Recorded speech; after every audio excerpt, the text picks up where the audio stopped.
Hello সবাইকে নমস্কার, আমি খেয়ালি, তোমাদের মিলি, তোমাদের ফড়িং।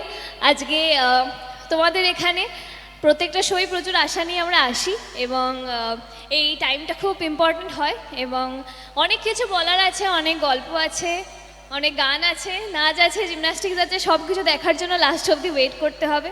এবং আজকে ওয়েদারটা এখানে বেশ ভালো। আমি জানি না তোমরা কিরকম ওয়েদার পাচ্ছ সকালবেলা, বাট এখন তো এই মুহূর্তে বেশ প্লেজেন্ট, কারণ কলকাতায় কিন্তু ভীষণ একদম টান টান গরম। তো এখানে এসে খুব ভালো লাগছে এবং সিরিয়ালের গল্প হবে, আলতা ফড়িংয়ের গল্প হবে, মিলির গল্প হবে। আমি জানি সবার আলাদা আলাদা ফ্যান বেস আছে, কেউ এটার ফ্যান, কেউ ওটার ফ্যান, কেউ ডান্স দেখতে চায়, কেউ গান শুনতে চায়, কেউ কথা শুনতে চায়। তো সব কিছুই হবে। আমি আজকে আছি তোমাদের সাথে অনেকক্ষণ, দেখা যাক কেমন যায় আজকে শো।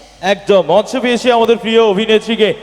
আর পূর্ব মেদিনীপুরের মানুষের একটা বিশেষ বৈশিষ্ট্য রয়েছে, সত্যি কথা বলতে পূর্ব মেদিনীপুর বা পশ্চিম মেদিনীপুর, দুই মেদিনীপুরের জন্য আজকে অনেক অভিনেতা অভিনেত্রী, অনেক মুক্তমঞ্চের সাথে যুক্ত থাকা শিল্পীরা আজকে কিন্তু অনেকটা এগিয়ে গেছে, তারা কিন্তু অনেকটা যুক্ত রয়েছে। কথা আমি একটু আগেই বলছিলাম, মানে আমি তোমাকে দেখে খুব আশ্বস্ত হলাম যে দাদা আছে, আমার খুব একটা চাপ হবে না। তো মানে থ্যাংক ইউ আজকে এখানে থাকার জন্য। কারণ কি হয়, আমরা বিভিন্ন শোতে যাই, বিভিন্ন রকম এক্সপিরিয়েন্স হয়, সাথে এরকম একজন এফিশিয়েন্ট মানুষ থাকলে খুব মানে স্মুথ হয় ব্যাপারটা। তো আমার খুব পছন্দের তুমি, আমি এক্ষুনি গাড়িতে বলছিলাম। তো আজকে আশা করছি শোটা জমবে একদম। আর সত্যি কথা বলতে একটা কথা জানিয়ে রাখি, যে যত অভিনেতা অভিনেত্রী মুক্তমঞ্চে অনুষ্ঠান করতে আসেন, তারা হয়তো অনেকে গান বাজনা জানেন না। সত্যি কথা বলতে জানাটাও মানে কি বলবো, হয়ে ওঠে না। কিন্তু আমাদের আজকের অভিনেত্রী যাকে আপনারা দেখছেন, আজকে কোনো পর্দা নয়, সরাসরি যাকে দেখছেন, তিনি কিন্তু গান বাজনাটা কিন্তু একটু চর্চা করে থাকেন। তো এত মিষ্টি দেখতে, এত গুণের অভিনেত্রী আমাদের ইন্ডাস্ট্রিতে খুব কম রয়েছে। আজকে যখন ওনাকে পেয়েছি, ওনার মিষ্টি কণ্ঠে একটা মিষ্টি গান শুনবো। কি শুনবো তো আমরা? ওকে, তো আমি অনুরোধ করব তোমাকে যে তোমার মিষ্টি গলায় একটা মিষ্টি গান দিয়ে অনুষ্ঠান শুরু করতে। একদম। আমি তার আগে একটা রিকোয়েস্ট করব, একটু এই লাইটটা কি বন্ধ করে যাবে, তাহলে আমি সামনের সবাইকে দেখতে পাই, বা যদি সামনের দিকে কোনো আলো থাকে। হ্যাঁ হ্যাঁ, বেটার বেটার, এটাই থাক, এটাই থাক। আমি সামনের লোকজনকে দেখতে পেলে আমার একটু সুবিধা হয়। মাঝে মাঝে দিও যদি ইচ্ছা হয়। আচ্ছা, তো সবার জন্য সব রকম স্বাদের গান আছে, কিন্তু আমার একটা খুব পছন্দের গান, যেটা দিয়ে আমি বেশিরভাগ শো মানে স্টার্ট করি। আশা করছি ভালো লাগবে। ধৈর্য ধরে বসে থাকো, সব রকম এনার্জির গান, নাচ পাবে তোমরা।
বিষ্ণু